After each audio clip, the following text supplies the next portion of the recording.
देखो रिवीजन के तौर पर धड़ाक धड़ा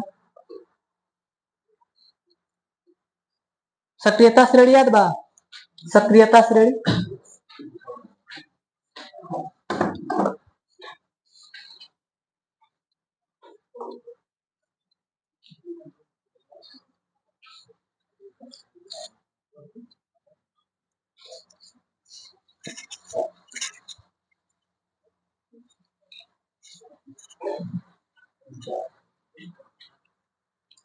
सक्रियता श्रेणी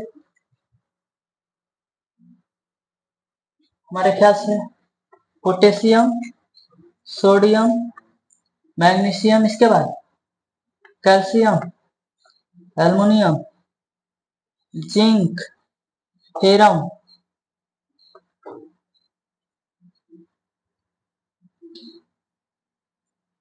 एच, पीबी की बात है छोला में, पीबी, एच, कॉपर, इसके बाद औरम, औरम नहीं अर्जेंटिनम, इसके बाद औरम।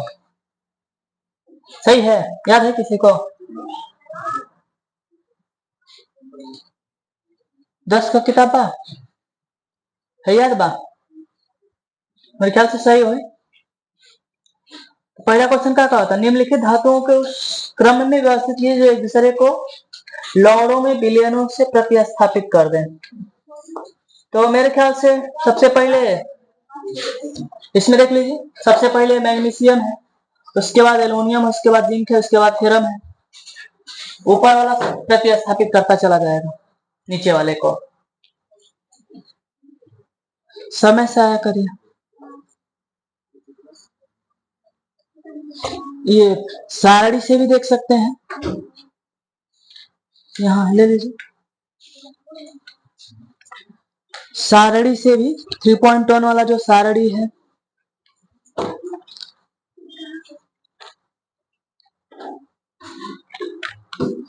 थ्री पॉइंट वन जो सारणी है इसके हिसाब से नीचे से देखते हैं ना, सबसे पहले मैग्नीशियम है, उसके बाद एल्युमिनियम है, हाँ मैग्नीशियम के बाद एल्युमिनियम, उसके बाद फेरम, मैग्नीशियम एल्युमिनियम, उसके बाद फेरम, उसके बाद जिंक, उसके बाद कॉपर। मैं गलत लिखा हूं, मैग्नीशियम के बाद एल्युमिनियम, एल्युमिनियम के बाद फेरम, उसके बाद जिंक है, यहाँ अलग है फेरम जिंक। 3.1 का पहला क्वेश्चन, सारणी नंबर 1 से जाकर देख सकते हैं।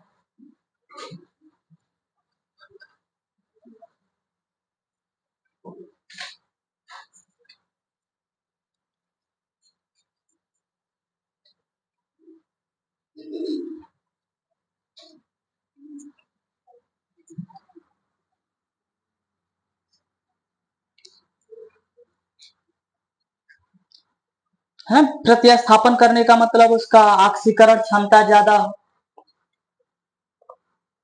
बढ़ती हुई, अपचायक क्षमता बढ़ती हुई, ऑक्सीकरण क्षमता,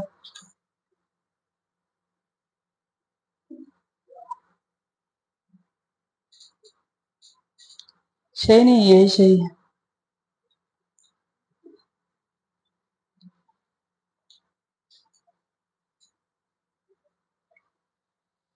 ठीक है, पहला।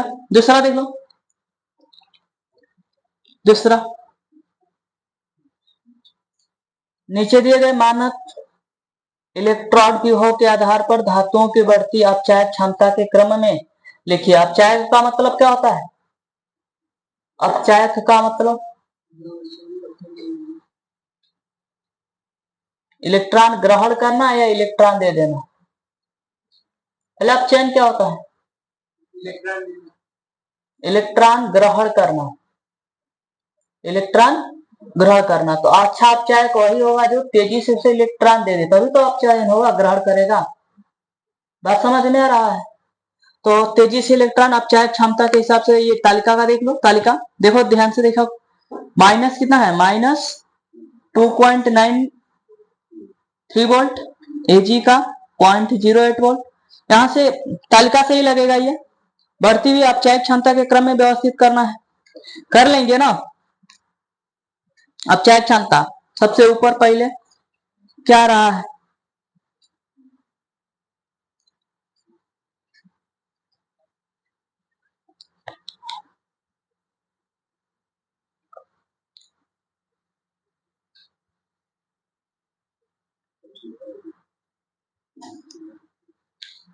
मिला पा रहे हैं, पोटेशियम तो सबसे नीचे है। बढ़ती हुई अपचायक क्षमता माने सबसे ज्यादा पोटेशियम, ठीक है। उसके बाद मैग्नीशियम, उसके बाद chromium,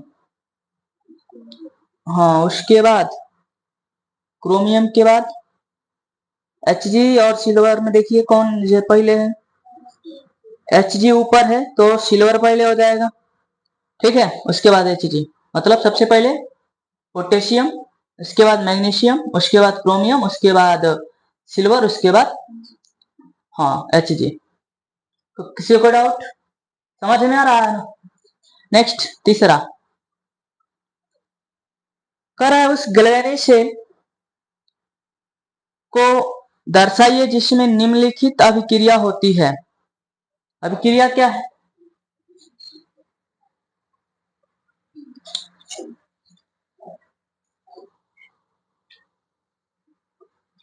zinc solid plus 2 silver plus aqueous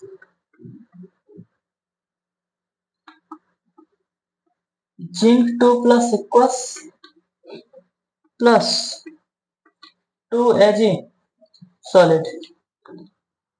तो इसमें क्या पूछ रहा है, उस ग्लैनी सेल को दर्शाइए जिसकी निम्नलिखित अभिक्रिया है, कह रहे कौन सा इलेक्ट्रोड ऋणात्मक आवेशित होगा, ठीक है। तो ऋणात्मक आवेशित कौन होता है, कैथोड या एनोड, ईमानदारी से सोच के बताइएगा। ऋणात्मक आवेशित एनोड होता है, क्योंकि इलेक्ट्रॉन रिलीज होता है। बात क्लियर है कि नहीं। तो एनोड पर क्या होता है, ऑक्सीकरण की अपचयन,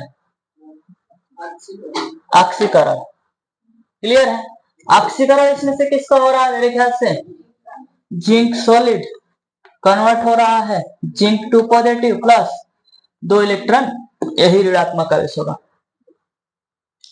बात क्लियर, कोई डाउट। नेक्स्ट, सेल में विद्युत धारा का वाहक कौन से हैं, सेल में विद्युत धारा का वाहक तो आयन, ऋणायन, आयन, क्लियर है, आयन। नेक्स्ट, प्रत्येक इलेक्ट्रोड पर होने वाली अभिक्रिया क्या है, प्रत्येक इलेक्ट्रोड पर होने वाली अभिक्रिया, तो ये एनोड का हो गया। आप कैथोड का जल्दी से लिखिए धड़ाक से, कैथोड का अभिक्रिया धड़ाक से लिखिए।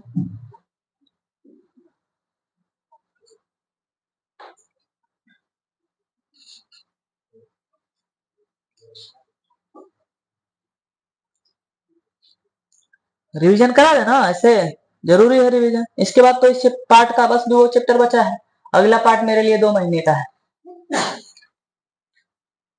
बात समझ रहे हैं, अगला पार्ट 2 महीने का है, इधर 2 चैप्टर बचा है, दोनों छोटे छोटे, एक एक हफ्ता का।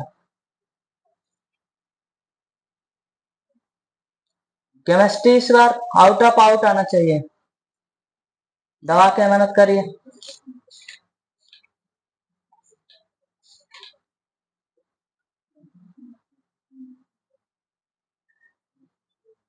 ठीक है, करना कुछ नहीं है, पाठनीत क्वेश्चन, अभ्यास, उदाहरण, इनको एकदम रट जाइए, रट का जाइए, समझ जाइए, रट जाइए, ताकि कहीं अदल बदल के भी आ जाए तो आप निपटा दो, ना कि वो निपटा दे आपको।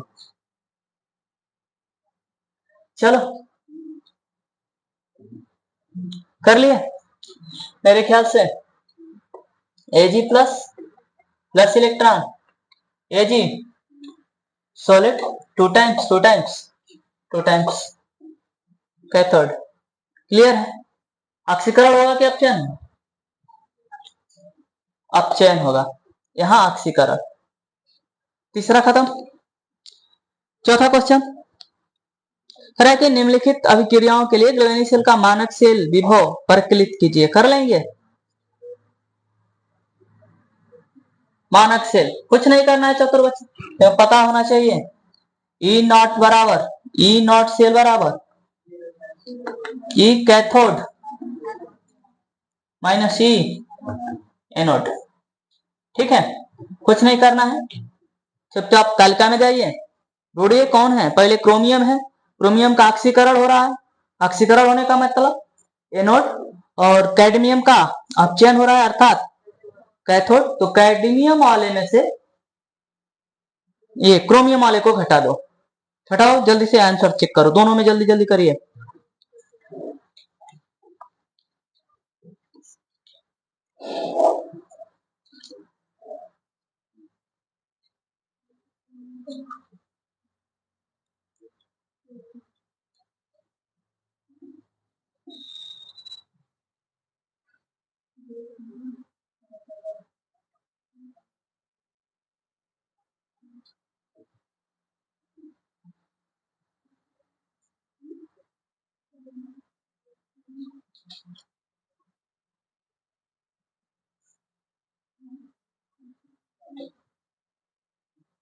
आप कर क्या रहे हैं प्रशांत?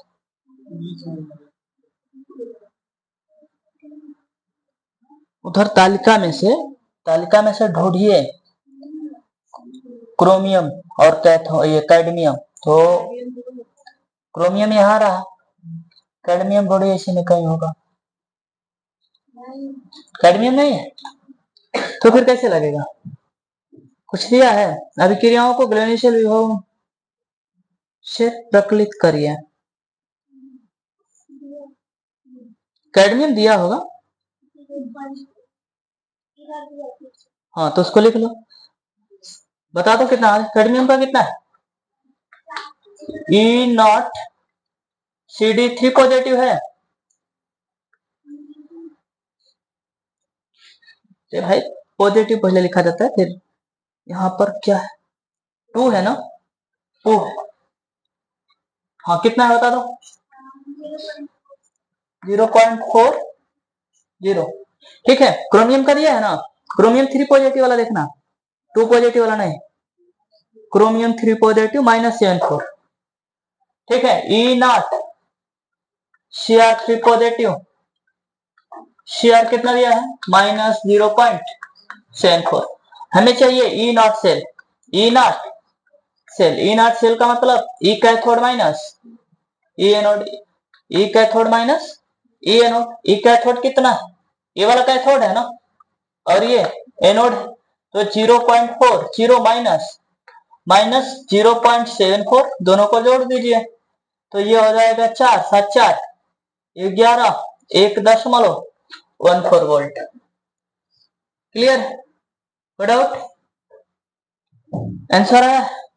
आंसर आया? हाँ दिया होगा 0.3 माइनस रहेगा, ये माइनस है तो बोलना चाहिए, ये माइनस ये प्लस हो जाएगा, ये भी माइनस से रहेगा, प्लस हो जाएगा, तो घटाइए ना इसमें से 4 3 सही तो है, माइनस नहीं प्लस होगा। ठीक है, 0.34 वोल्ट। कैसे पहचान देखिए एनोड पर क्या होता है, ऑक्सीकरण या अपचयन, ऑक्सीकरण। उसमें ढूंढिए किसका ऑक्सीकरण हो रहा है, माने कौन इलेक्ट्रॉन त्याग रहा है। ऑक्सीकरण का मतलब क्या होता है, कौन इलेक्ट्रॉन त्याग रहा है, कौन इलेक्ट्रॉन त्याग रहा है, उसे ढूंढिए कौन इलेक्ट्रॉन त्याग रहा है। इसमें से देखिए ना, अभिक्रिया लिखा हो नहीं लिखा हो, इसमें से देखिए ये जिंक है ना, जिंक 2 पॉजिटिव हो गया, 2 पॉजिटिव का मतलब 2 इलेक्ट्रॉन त्याग, ऑक्सीकरण। उसी तरह से उसमें ढूंढिए कौन इलेक्ट्रॉन त्याग रहा है। क्लियर? दूसरा कर लोगे ऐसे ही, दूसरा उसमें क्या कर लोगे ना 3.4 का दूसरा, इसी में दिया है डेल्टा मानक गिब्स ऊर्जा है, ये मानक गिब्स ऊर्जा है ना, जी नॉट बराबर क्या है NEF, याद है कि नहीं याद है, NEF मानक के लिए यहाँ E नॉट है, N का मतलब कितने इलेक्ट्रॉनों का विनिमय हो रहा है। F का मतलब फैराडे नियतांक है 96,500 या 96,487। बात क्लियर। कर लोगे इसको हल। कुछ नहीं, जितना आया है ना उसमें N से और F से जितना आएगा उतना इकाई क्या हो जाएगा, जूल प्रति मोल। जूल गिब्स ऊर्जा का इकाई क्या होता है, जूल प्रति मोल। हाँ, गिब्स ऊर्जा है लेकिन प्रति मोल के लिए। क्लियर है, कोई डाउट। आंसर देखना, गिब्स ऊर्जा का इकाई क्या दिया है। हाँ माइनस होगा, माइनस होगा यहाँ।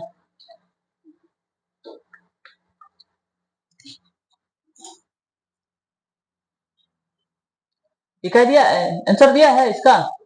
मानक गिब्स ऊर्जा कितना दिया है, इकाई देखो उसका, बाकी तो गुणा करोगे तो आ जाएगा। जूल प्रति मोल है ना, ठीक।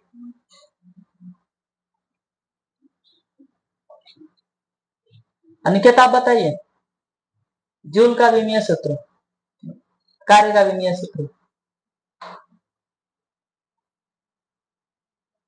आप बताइए।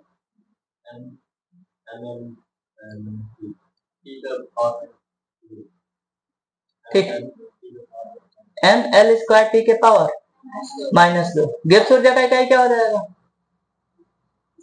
विमीय सूत्र, गिब्स ऊर्जा का विमीय सूत्र तो बताएगा।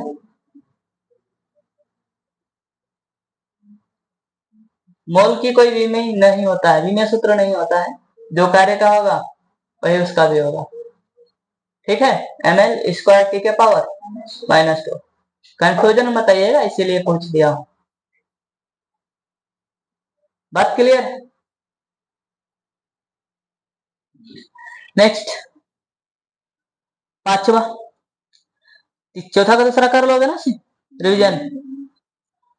पांचवा देखिए, कह रहा है कि निर्णय समीकरण लिखिए और उनका ईएमएफ निकालिए। एक करा दे रहा हूं, बाकी खुद कर लीजिएगा। कौन सा करा दूं बता दीजिए। देखो जितना हाइड्रोजन वाला है ना, मानक मानक हाइड्रोजन इलेक्ट्रोड सेल पढ़े कि नहीं, स्टैंडर्ड हाइड्रोजन इलेक्ट्रोड SHE पढ़े कि नहीं पढ़े, तो इसका ईएमएफ का मान 0 होता है। याद है कि नहीं याद है, भूलना नहीं है। तो इस आधार पर आप लगा लोगे। मेरे ख्याल से आप 3.5 का पहला हल करके दे दो। 3.5 का पहला,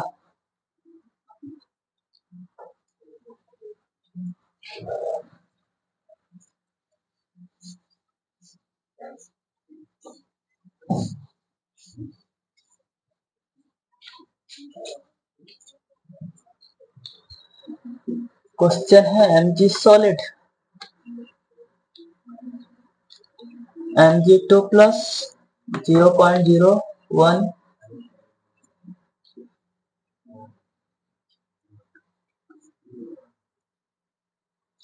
कॉपर 2 पॉजिटिव 0.0001 कॉपर सॉलिड।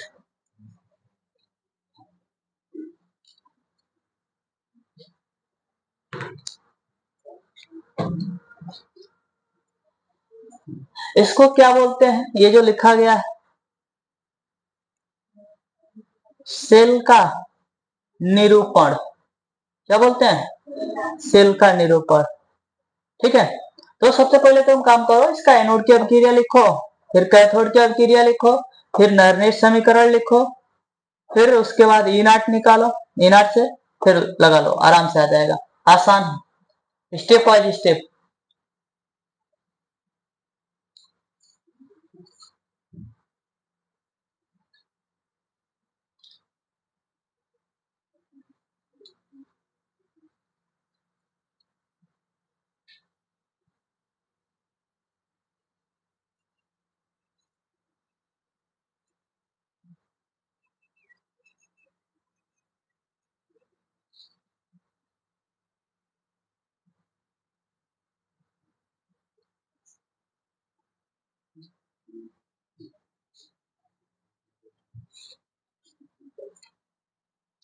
का गिनती गिनते रहो, इसको हल करिए। डिवीजन तो घर पे करना था।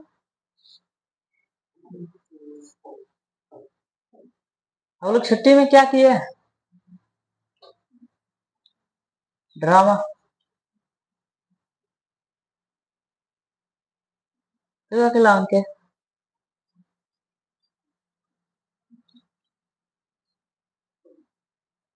ज्यादा हम जानते हैं।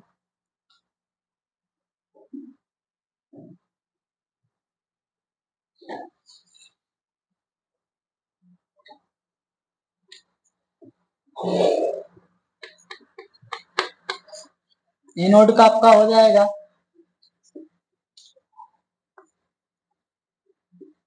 Mg solid Mg2 plus 2 electron, cathode की अभिक्रिया हो जाएगी copper 2 positive 2 electron copper solid. Clear?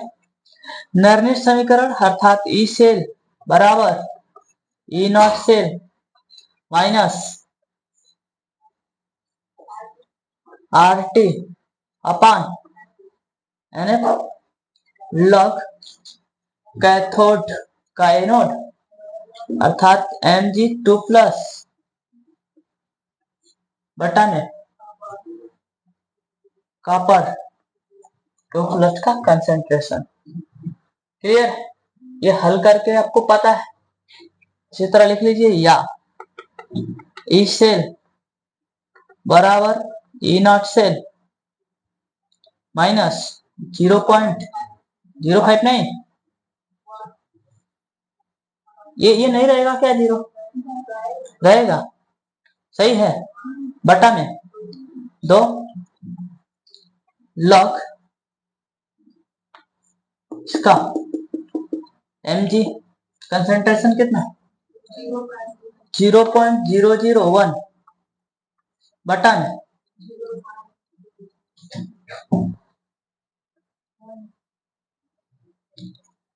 0.0001। सही है ना? कॉपी गलत किया था मैं, ठीक है। यहां से आप ई नॉट सेल देखेंगे तो आप देखो पहले ई नॉट कॉपर का, कॉपर 2 पॉजिटिव कितना था -34, याद है? कॉपर का माइनस है कि प्लस है? प्लस। उसके बाद मैग्नीशियम का देखिए बताओ, ए नॉट Mg2 प्लस Mg कितना है? फिर से देखो 36, सही है। तो यहां से निकाल लीजिए ई नॉट से ई कैथोड माइनस अर्थात E copper 2 positive copper minus E not Mg2 plus Mg कितना हो जाएगा Mg? ये बताइए धड़क। 0.34 माइनस माइनस 2.26 बोले हैं, 36 जोड़ दीजिए धड़क। 4 6 10 3 3 6 1 7 2 पॉइंट सॉरी वोल्ट। अब कर लेंगे इसके आगे, मैं ऊपर कर दूं, ये मिटा दें।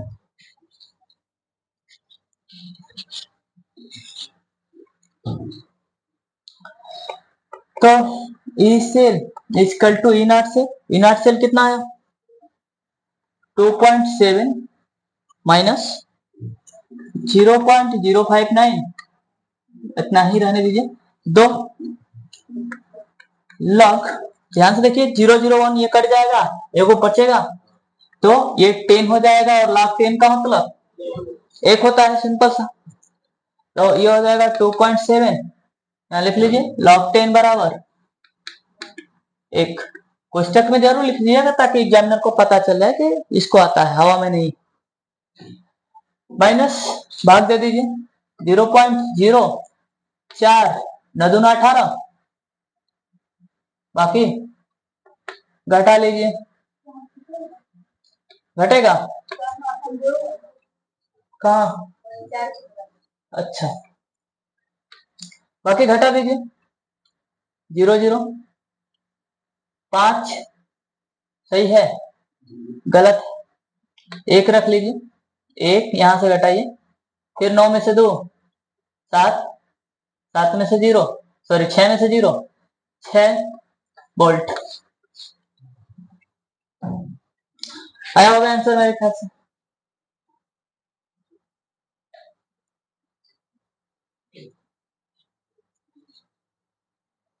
तो सब कुछ समझ में आएगा ना स्टेप बाय स्टेप। कभी आपको दिक्कत हो सकती है यहाँ पे लॉग के लिए, जैसे यहाँ log 10 के पावर आ गया तो आसान, अगर कुछ आ जाए तो क्या करोगे, पावर में बदल लेना है ना। उदाहरण के लिए log 2 into 10 के पावर 3 आ जाए तो ये 3 प्लस हो जाएगा, प्लस log 2 के लिए टेबल में जाके देख के फिर जोड़ घटा लीजिएगा। बाकी समझ में आ रहा है कि नहीं? तो कोशिश कर लीजिएगा अगले नेक्स्ट क्वेश्चन सभी रिवीजन के तौर पर इसलिए बता रहा हूं कि आप घर पे जाइएगा तो इसी बहाने खुद से कर लीजिएगा। ये बता दिया, बाकी क्वेश्चन कर लीजिएगा। छठा क्वेश्चन करे घड़ियों एवं अन्य युक्तियों में अत्यधिक उपयोग में आने वाली बटन सेलों में निम्नलिखित अभिक्रिया होती है। ये बटन सेल आपको पता है ना, मर्क्यूरी सेल, ये कुछ अलग है। करे कि जिंक इतना इतना इतना के लिए अभिक्रिया का GR मानक गिब्स ऊर्जा और E0 सेल निकालिए, ज्ञात कीजिए। निकाल लेंगे, H2 यहाँ देखिए कुछ नहीं है, एनोड की अभिक्रिया देख लीजिए, हटा दो इसको। 3.6 वाला क्वेश्चन ये ड्रा बता दो।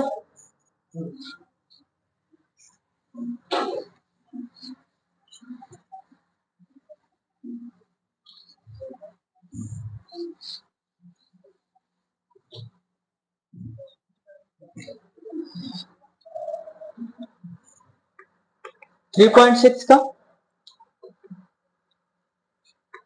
कह रहा है zinc solid plus AgO solid मतलब सिल्वर ऑक्साइड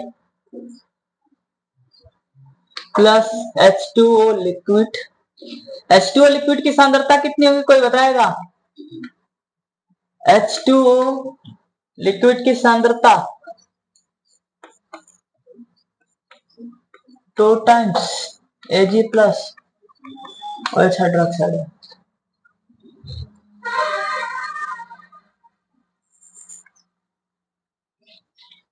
बताइएगा इसकी सांद्रता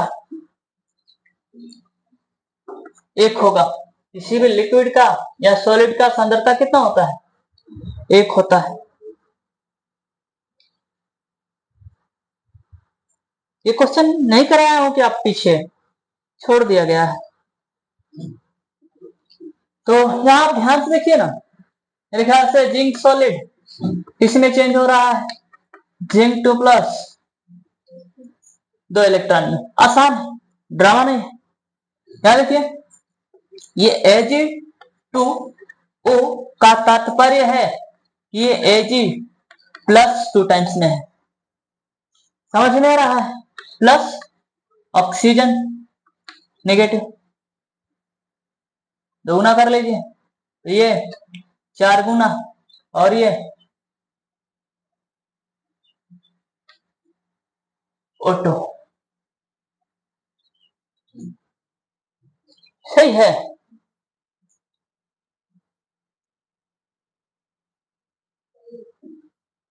सही है मेरे ख्याल से सही नहीं है,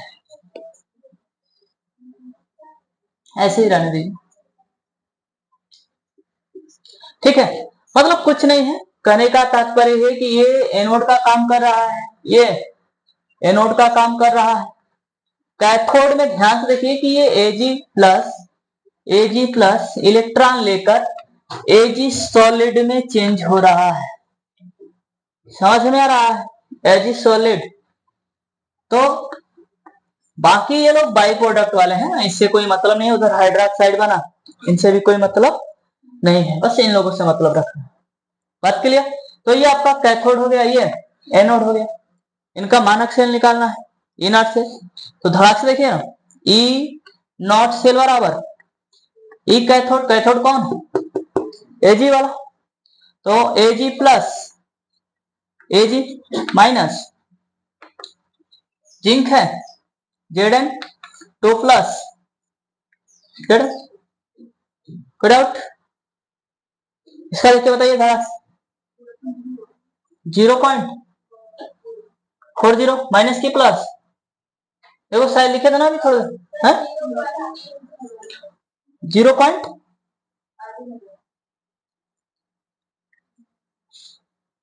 देख के बताइए, देख के बताइए। जिंक का तो 76 होगा ना, 0.76 माइनस की प्लस, -76 जिंक का। और इसका कितना है? सही है ये, माइनस 0.76 जोड़ लीजिए, 8 दूना के 16, सही है। देख लीजिएगा, 6 8 7 15 1, ठीक है। फिर पूछ रहा है दीप्त ऊर्जा, मानक दीप्त ऊर्जा आपको पता है, मानक दीप्त ऊर्जा बराबर minus N E not F. N कितना है, कितने इलेक्ट्रॉनों का विनिमय हो रहा है? 2 टाइम्स। तो -2 ई नॉट कितना आ गया? 1.56 इंटू 96,500, जितना आएगा उतना जूल प्रति मोल, कैलकुलेशन कर लीजिएगा।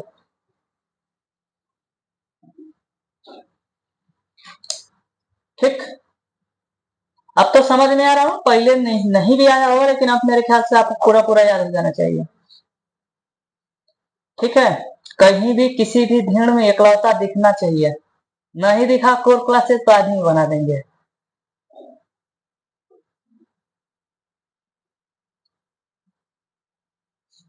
चलो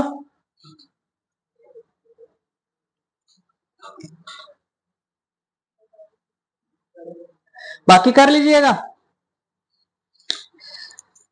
ये कुछ क्वेश्चन चौथा का छूटा है, पांचवा का छूटा है, कर लीजिएगा, एकदम आपकी जिम्मेदारी। नहीं आएगा फिर पूछ सकते हैं, आप स्वतंत्र है। 7वां क्वेश्चन घर पे कर लीजिएगा। 8वां क्वेश्चन देखिए,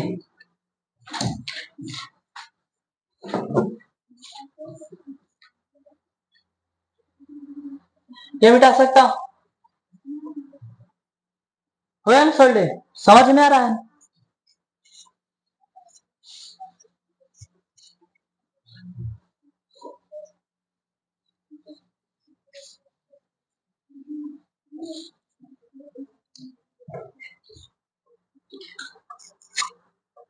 आठवां क्वेश्चन देखिए, कह रहा है कि 298 केल्विन,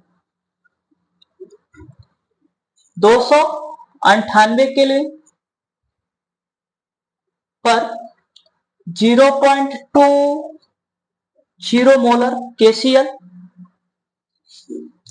बिलियन की चालकता,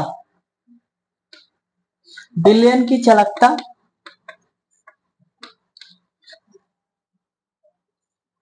0.0248 सीमेंस। सीमेंस का कोई बीमीय सूत्र बता देगा हमें, किसी को याद है? सीमेंस का बीमीय सूत्र है, इसकी मोलर चालकता ज्ञात करिए। मोलर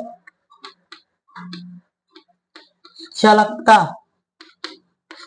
ज्ञात कीजिए।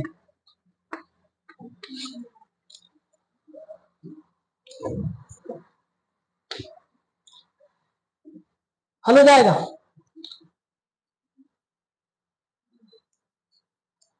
किसी ने बताया? सीमेंस का विमीय सूत्र निकाले?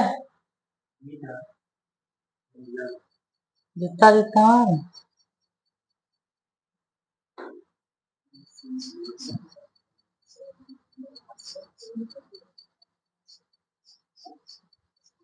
चलो बच्चा देखो ध्यान से ना, तुम्हें पता होगा ना कि जो सीमेंस किसकी इकाई है? चालकत्व की। याद है कि नहीं याद है? चालकत्व का मतलब G इक्वल टू 1/r, इसकी इकाई है सीमेंस।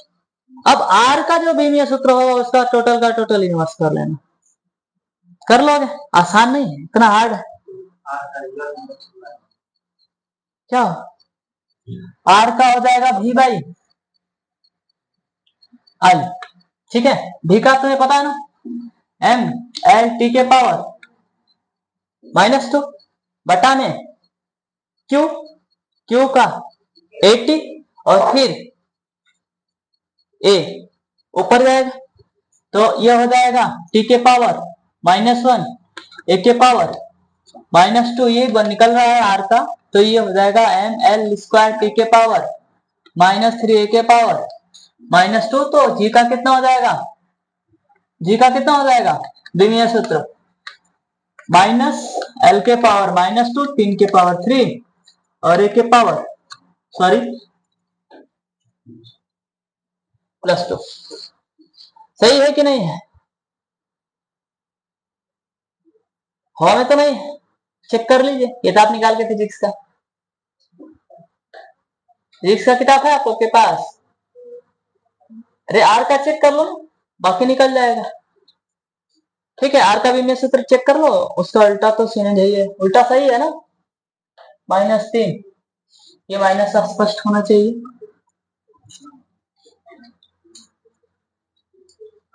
चलो इसमें मोलर चालकता का फॉर्मूला आपको पता होगा, बराबर C अपन के अपन C। तो चालकता तो दिया है, C भी दिया है, हाँ AC है और चालकता। अब हल कर लीजिएगा। मोलर चालकता 0.0248 5 भी है क्या? नहीं, बटा में 0.2, जितना आएगा उतना सीमेंस पर सेंटीमीटर। के की इकाई देखिए ना, सीमेंस पर सेंटीमीटर और सी की इकाई मोलर, तो प्रति मोल लीटर। डाउट? भाई एम की इकाई क्या होता है? मोल प्रति लीटर। जैसे ही इसको प्रति करोगे तो प्रति मोल लीटर हो जाएगा। किसी को डाउट? जितना आएगा कैलकुलेशन कर लीजिएगा। चलिए आगे हल करके बता दीजिए, लिख दिएगा।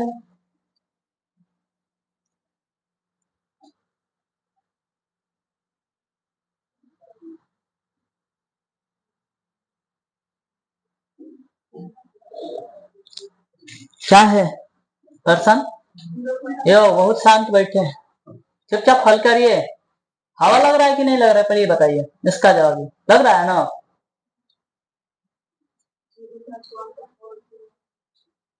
रिवीजन तो ऐसे ही होगा फास्ट, इससे स्लो कौन रिवीजन करके करेगा क्या?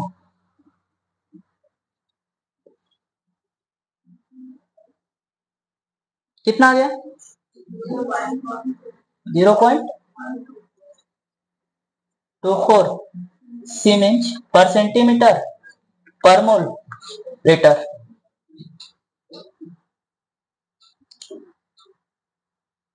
बाकी 9th वाला क्वेश्चन कर लीजिएगा ना घर पे। 9 वाला क्वेश्चन देख लीजिए ना, जरा देख लीजिए, नहीं आता है तो बता देता हूँ। क्वेश्चन नंबर 9,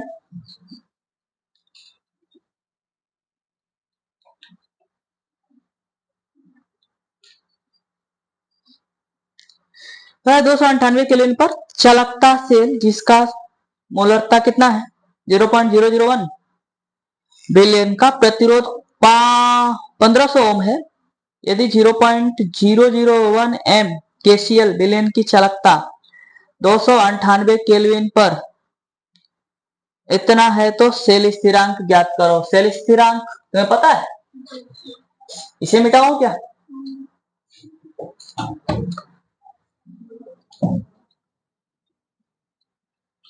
फॉर्मूला देखिए, किताब से फॉर्मूला देखिए सेल स्थिरांक का, 2-3 ठो फॉर्मूला होगा।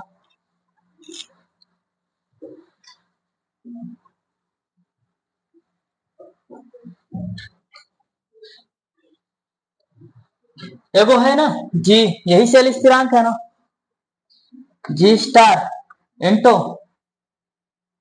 कुछ देखिए आर है,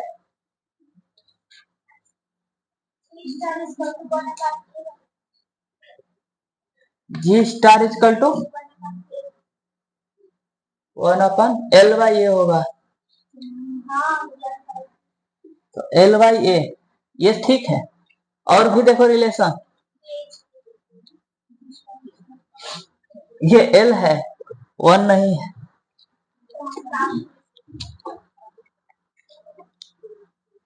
इससे पहले जो मैं लिखने की कोशिश कर रहा था उसे ढूंढो, यही है जी स्टार इजकल टू आर के, जी स्टार इजकल टू आर के क्या है मोलर चालकता, आर प्रतिरोध है।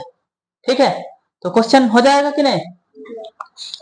क्वेश्चन 8वां सॉरी 9वां चालकता दिया है, के दिया है, ठीक है, आर भी दे दिया है, तो इसका मोलर चाहिए, निकाल लीजिएगा सेल स्थिरांक। फिर दोबारा क्वेश्चन पूछा है, ठीक है, 0.10 इतना केसीएल पर बिलियन की चालकता इतना है तो सेल स्थिरांक की क्या पूछ रहा है, समझ में नहीं आ रहा है, तो इसको क्वेश्चन लिख लेते हैं।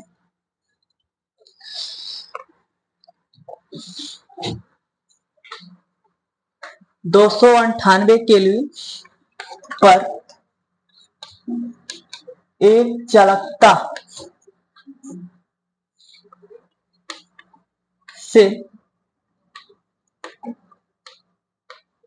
जिसमें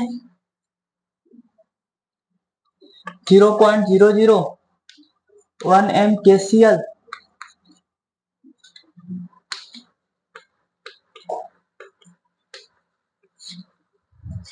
बिलियन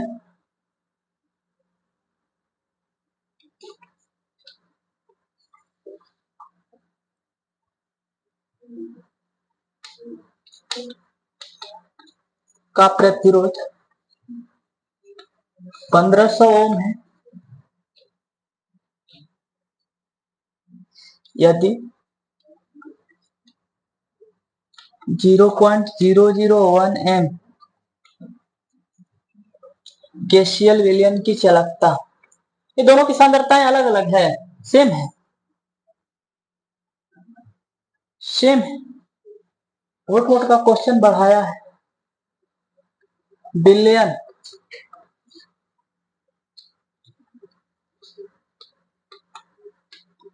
की चालकता 298 केल्विन पर 0.146 इंटू 10 के पावर 3 सीमेंस पर मीटर हो,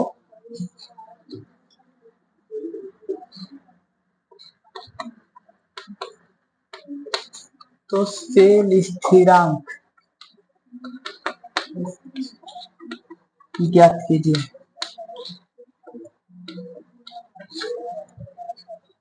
ठीक है, सेल स्थिरांक कुछ नहीं है, जी स्टार बराबर के इंटू आर, के कितना है, के बराबर 0.146 इंटू 10 के पावर, तो लिख लो 0.146 इंटू 10 के पावर 3, आर कितना है 1500, इकाई क्या हो जाएगा, इकाई क्या हो जाएगा, जितना जितना आ रहे हैं सीमेंस। ठीक है, कर लोगे ना गुड़ा, गुड़ा कर लीजिएगा, 15 अच्छा का 90 15 चौक के 60, 15 कम है, 15 6 21, ये 3 अंक यहां इंटू 10 के पावर -1 सीमेज हम कहेंगे 0.219 सीमेज है आंसर है। 10वां क्वेश्चन कर लीजिएगा पीछे का वो उदाहरण देख के, ठीक है। 10वां क्वेश्चन, 11वां क्वेश्चन पढ़ेंगे। 11वां क्वेश्चन समय है, बहुत ज्यादा समय, मैथ पढ़िएगा। 11वां क्वेश्चन कर लीजिए। करे 0.00241 मोलर एसिटिक अम्ल की संचालकता, इतना मोलर चालकता का परिकलन करिए। फिर कह रहा है कि एसिटिक अम्ल की मोलर चालकता का मान इतना हो तो वियोजन स्थिरांक ज्ञात करिए। तो छात्रों जी मोलर चालकता का फॉर्मूला क्या होता है? मोलर चालकता का फॉर्मूला ये नॉट नहीं रहेगा, सीमांत हो जाएगा। सीमांत मोलर चालकता, मोलर चालकता का के भाई सी। इसमें के दिया है क्या? दे दिया है, सी भी दे दिया है, पहला सी है, दूसरा वाला के है, भाग दे दीजिएगा, जितना आएगा उतना क्या हो जाएगा मोलर चालकता। फिर क्या कह रहा है कि अब इतना हो जाए, ठीक है, मोलर चालकता का मान कितना हो जाए, इतना हो तो वियोजन स्थिरांक ज्ञात करिए। तो वियोजन स्थिरांक का फॉर्मूला याद है किसी को? देखना किताब सिवाय ए स्क्वायर करके कुछ है वियोजन स्थिरांक।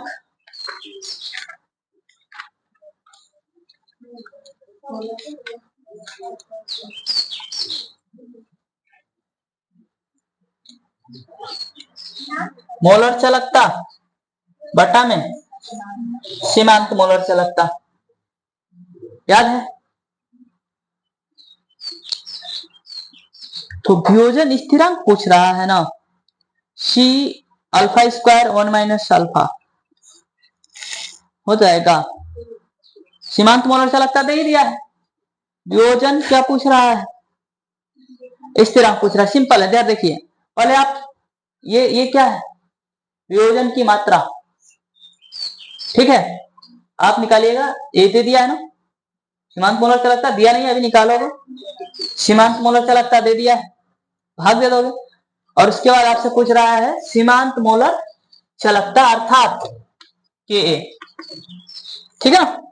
तो के ए बराबर C alpha square upon 1 minus alpha.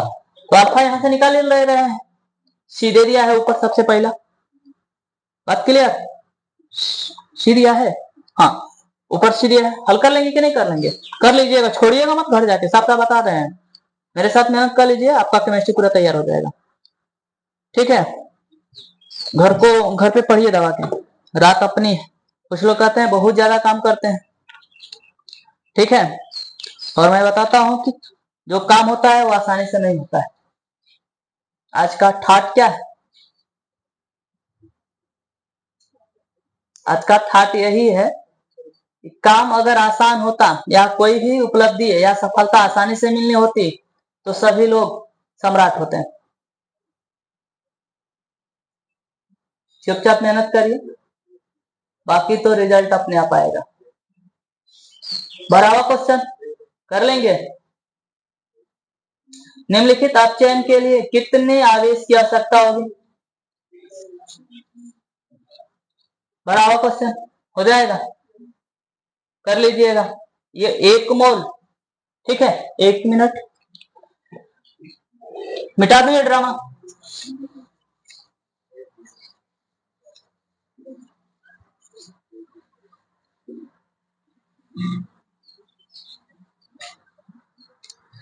करे कि 1 मोल Al3 को, Al3 पॉजिटिव को Al में बदलने के लिए कितने आवेश की आवश्यकता पड़ेगी? कितना आवेश की, ठीक है। तो आपको पता होगा कि एल्युमिनियम के एक Al3 पॉजिटिव को एल्युमिनियम में बदलने के लिए 3 इलेक्ट्रॉन की आवश्यकता पड़ेगी। बात क्लियर है कि नहीं? कितने इलेक्ट्रॉन की? 3। 1 मोल रहेगा तो 3 फैरड। 3 फैरड। 1 मोल इलेक्ट्रॉन में, 1 मोल इलेक्ट्रॉन में आवेश कितना होता है, कोई बताएगा? 1 मोल इलेक्ट्रॉन में कितना आवेश होता है? 1 फैरड। जुत्ता जुत्ता मारेंगे, कंसेप्ट नहीं रखेंगे तो 96,500 कूलम। क्लियर? तो एक एल्युमिनियम 3 पॉजिटिव के लिए 3, 1 मोल के लिए 3 फैरड। 3 फैरड का मतलब 3 गुणे इतना कूलम। कर लेंगे। इसी तरह से दूसरा है कॉपर 2 पॉजिटिव को कॉपर में, तो 2 फैरड लगेगा। तीसरा है Mn4 निगेटिव। हाँ, ये थोड़ा सा कठिन हो सकता है, फिर से बता देता हूं। निगेटिव इसमें चेंज हो रहा है, Mn2 पॉजिटिव में। कर लेंगे इसको, कर पाएंगे? कितना फैरड लगेगा ध्यान से बताइए? 5। कैसे? चीटिंग करके? आंसर है आपके पास, दिखाइए। अच्छा, कैसे आ गया 5 बता दो। अच्छा अच्छा, बहुत बड़ा दिमाग रखे हैं। ऑक्सीकरण स्टेट निकाला चतुर बच्चा। ठीक है, ऑक्सीकरण स्टेट देखो, ऑक्सीजन का होता है -2 गुणे 4, -8 होना चाहिए। -8 में से सिर्फ एक ही बचा, अर्थात इसके पास कितना है? +7। और यहाँ कितना है? +2। अर्थात Mn+7 ने 5 इलेक्ट्रॉन लिया, तो किस में चेंज हो गया? Mn+2 में। बात क्लियर? कोई डाउट? तो कितने 1 मोल मैग्नीज, ये क्या है? मैग्नेट आयन है, ये मैग्नेट आयन है। ठीक है, को Mn2 पॉजिटिव में चेंज होने के लिए 5 फैरेड की आवश्यकता पड़ेगी। कोई डाउट?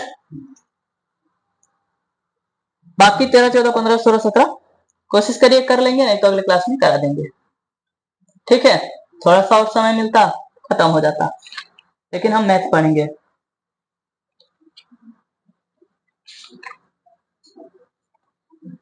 ठीक है, अभी प्रयास करते रहिए, टोटल प्रयास करके